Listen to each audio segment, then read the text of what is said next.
Hello and welcome to a special series of Pathology podcasts celebrating National Pathology Week 2010, held by the Royal College of Pathologists. I'm Ben Valsler from thenakedscientists.com, and in these podcasts I'll bring you some of the highlights of this year's Pathology Week.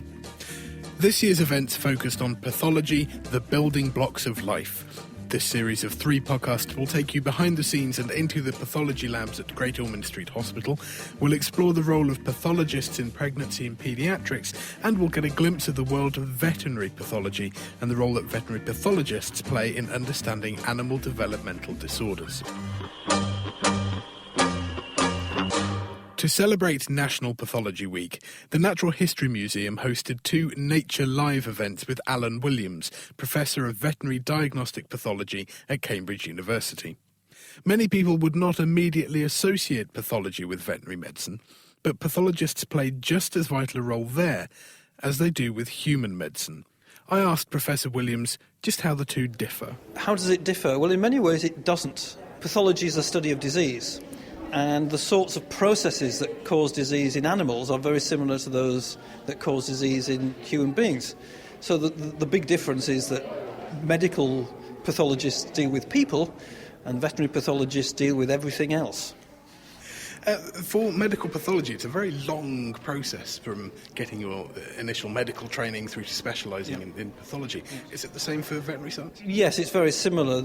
Depending on which veterinary school you attend, it's either a 5 or a 6 year training to get your veterinary degree, and it's then a minimum of 3 years further training after that to get a specialist qualification as a pathologist. But of course that's not the end of the story, because you've got your working life ahead of you and you're more experience to gain.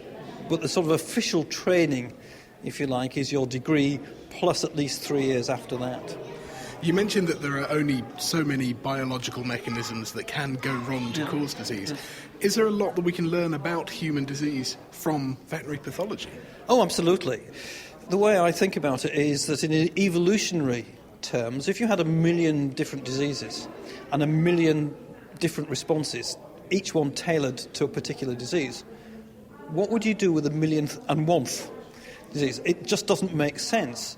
So the tissues and cells have developed a series of generic responses to a wide range of insults, and so that repertoire of responses is quite limited. And human beings are but another mammal.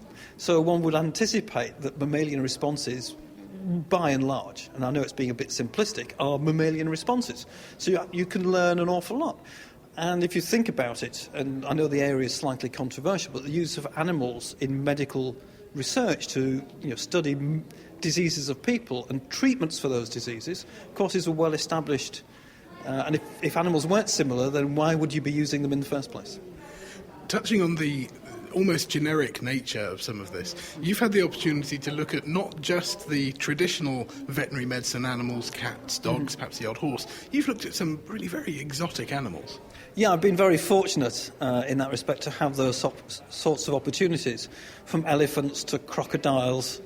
And of course, reptiles respond to disease in a slightly different way to mammals. That's another level of complication in the whole thing. Big cats, again, it's a bit simplistic to say a tiger is just an overgrown domestic cat, but the sorts of diseases they get are similar, sorts of responses the tissues might do.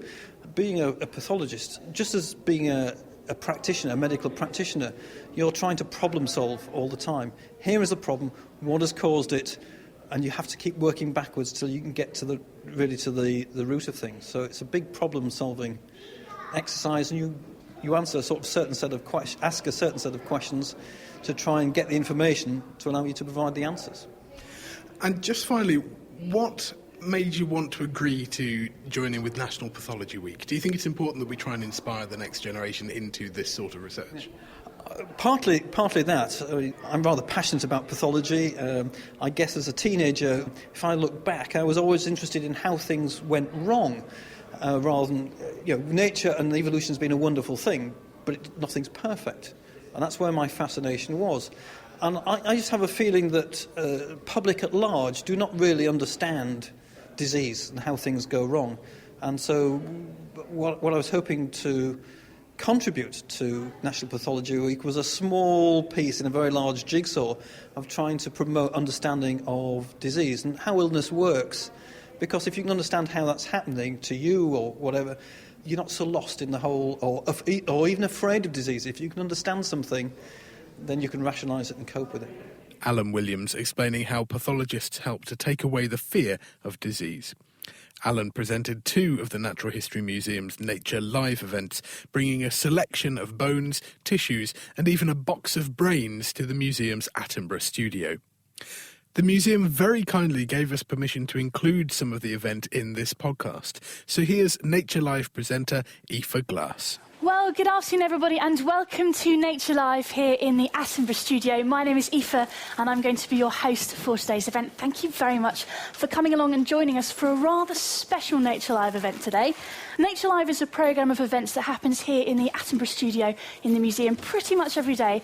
And normally what we do is it gives you the chance to see some of the amazing specimens that we have behind the scenes here in the museum and meet some of the people who work here. But today we're doing something a little bit different. So I'd like to introduce veterinary pathologist Alan Williams. Thank you very much for joining us here today, Alan.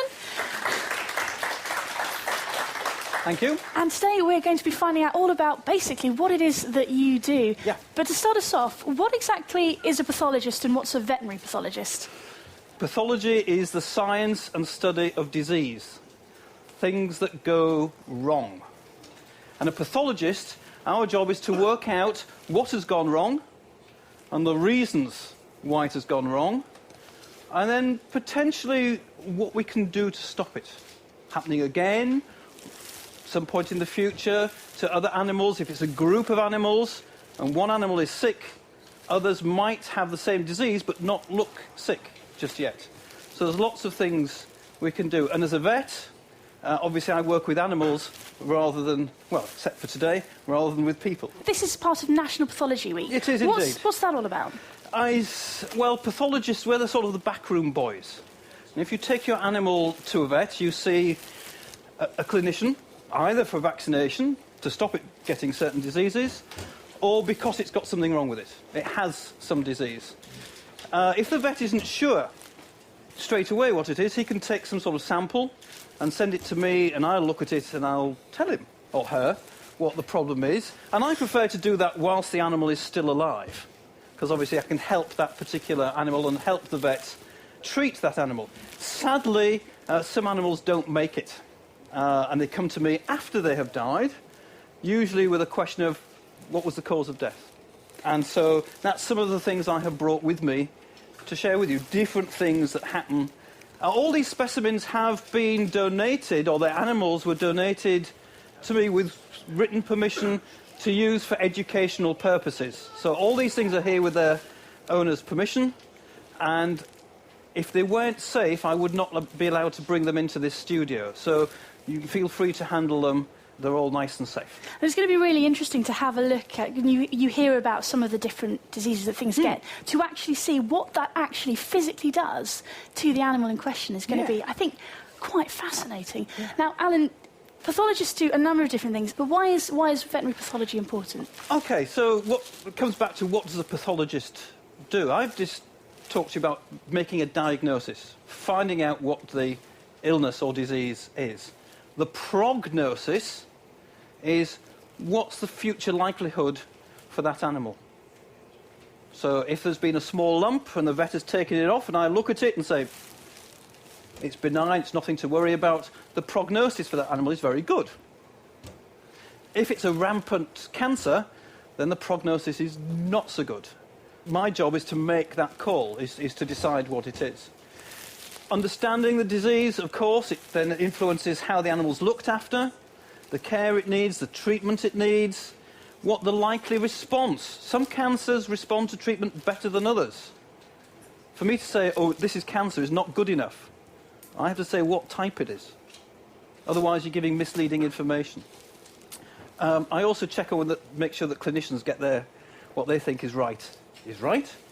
I have to occasionally I deal with the police. They bring things to me, wanting to know why such an animal died unexpectedly, and I do research. the causes of disease and trying to advance our knowledge. I think we all recognise that some animals get diseases that they can pass to us. We can actually also pass diseases to animals. And certainly a large part of my job with farm animals is making sure that whatever they've got is not a risk to human health. And further than that, my research actually, most of my research nowadays is on Alzheimer's disease and Parkinson's disease. Animals don't get Alzheimer's disease. Not really.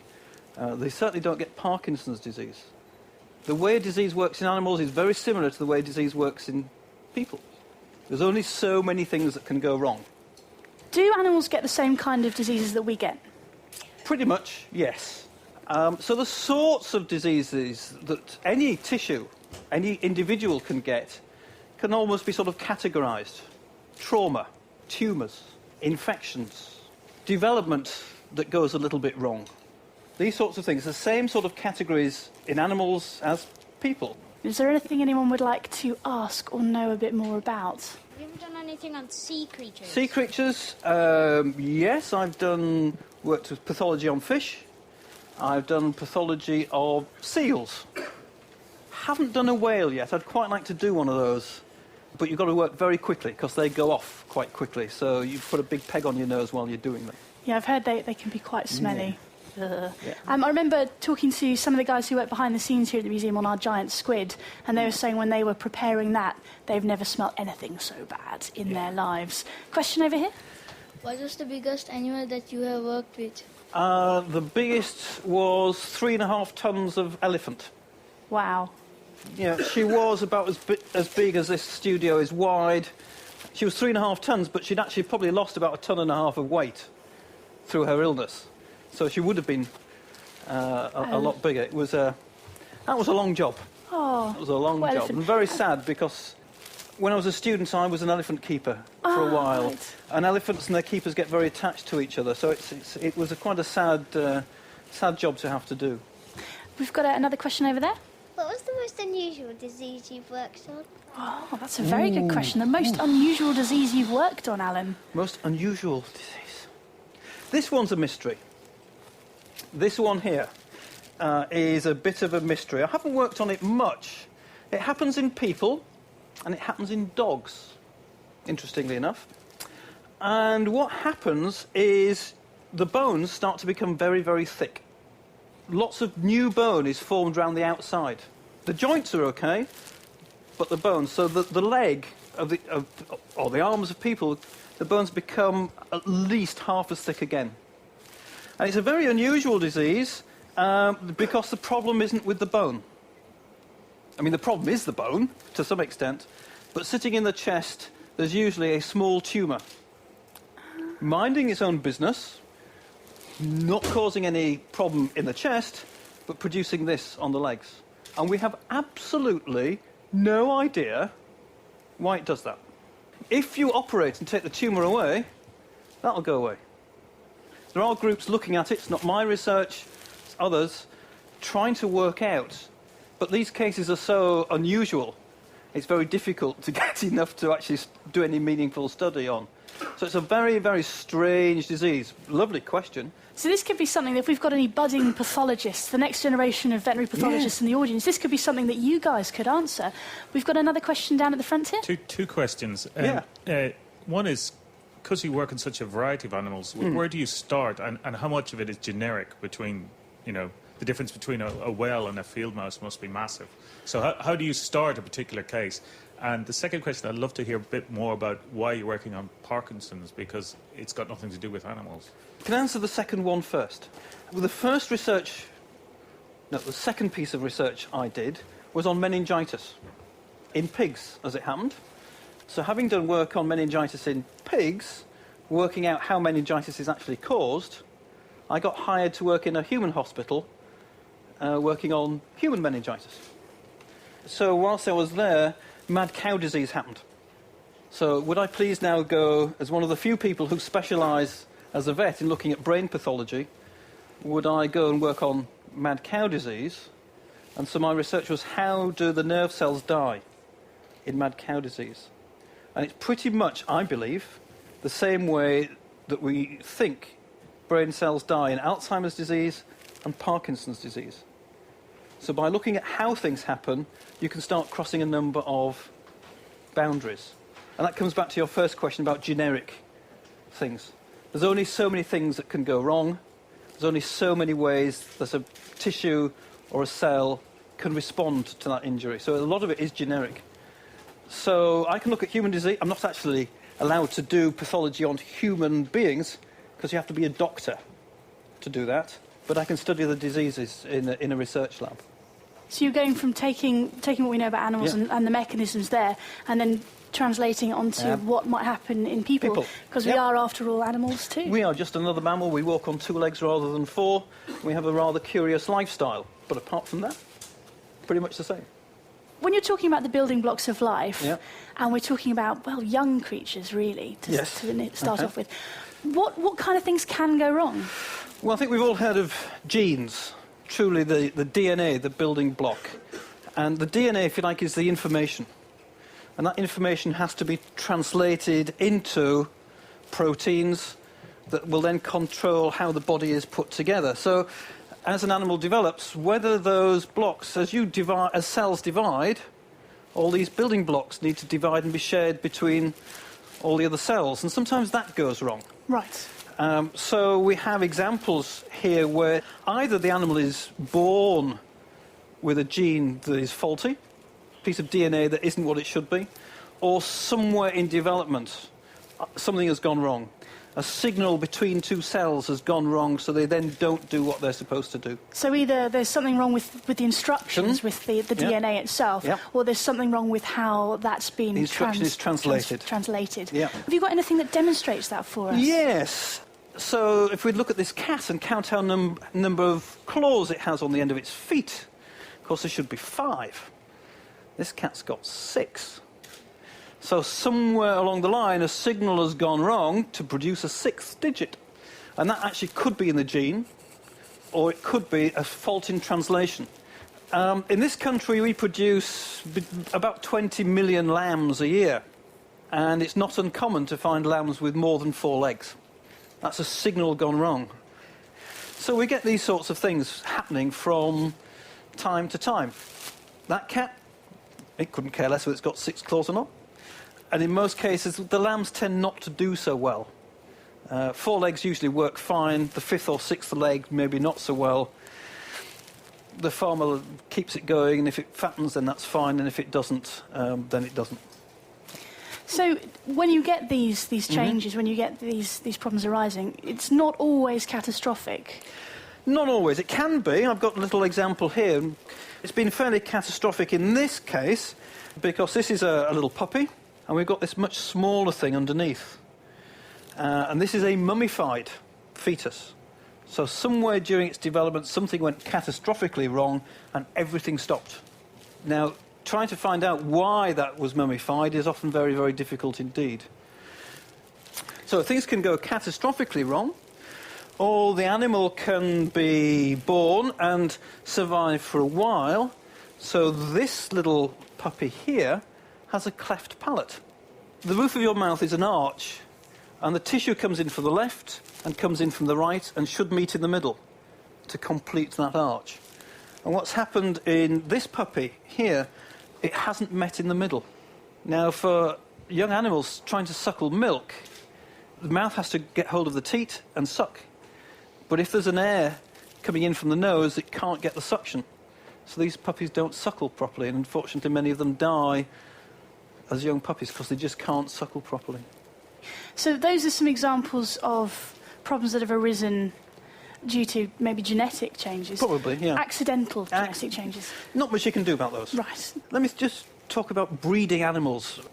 Manx cats come in four varieties. There's the rumpy, the stumpy, the longy, and the rumpy riser. And the true Manx cat has no tailbones at all. That's the rumpy. And all rumpies have spina bifida. Rumpies bunny hop. They don't walk like a normal cat, they sort of hop like rabbits. So in breeding a Manx cat, which is a breed that's been around for 100 years or more, they've actually bred a defect. Does it bother the cat? Not particularly. there's a bit of controversy about breeding dogs and certain dog breeds at the moment. So we all know the British Bulldog. So we have bred a dog with a squashed nose.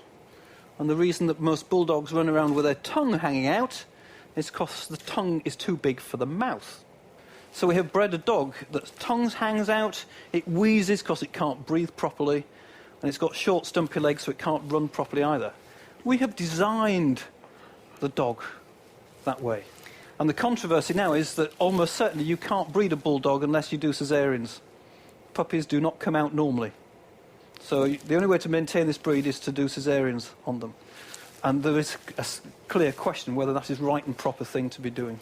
So it's interesting, by breeding for a particular look, we've achieved what we wanted physically on the outside, but actually... deformed the animal in the process. And almost to the point where, if that was in nature and evolution was allowed to have its usual effects, the bulldog would die out. It's us that keep it going. Alan Williams with Aoife Glass on the diseases and developmental disorders a veterinary pathologist may encounter. Lastly, Kimberly Freeman from the Royal College of Pathologists explains why they thought it was so important to include veterinary pathology in National Pathology Week. Well, this week we've had over 525 events happening across the country. It's been really, really good. We've had events for school children, we've had events for pathologists and GPs, and we've had events for A-level students all across the country. The theme this year has been mother and baby, and yet I find myself here at the Natural History Museum looking at animal bones. How does this fit in? Well, this year we're very keen to sort of highlight the scope of pathology and absolutely everything that feeds into such an amazing subject. We've been focusing a lot, we've had events on pathology for pregnant women, but we've also wanted to highlight the scope of pathology. And so veterinary pathology is not something people think of when they think of pathology, so it was a really good idea to have an event on that. And was there anything in particular that we've seen today that caught your interest personally? Personally, I thought it was amazing to see some of the surgery that's performed on animals. You think of it as just a human thing. I've just seen a dog femur with an artificial hip replacement, which I thought was something they only do on humans, so that was really interesting. Kimberly Freeman from the Royal College of Pathologists. That's it for this podcast from National Pathology Week. Please join us for the others in this series, where we'll be exploring the role of pathologists in pregnancy, and we'll be going behind closed doors at Great Ormond Street Children's Hospital. You can find out more about National Pathology Week online at nationalpathologyweek.org, that's all one word, and you can visit the Royal College of Pathologists online at rcpath.org. I'm Ben Valsler from thenakedscientists.com, and thanks for listening.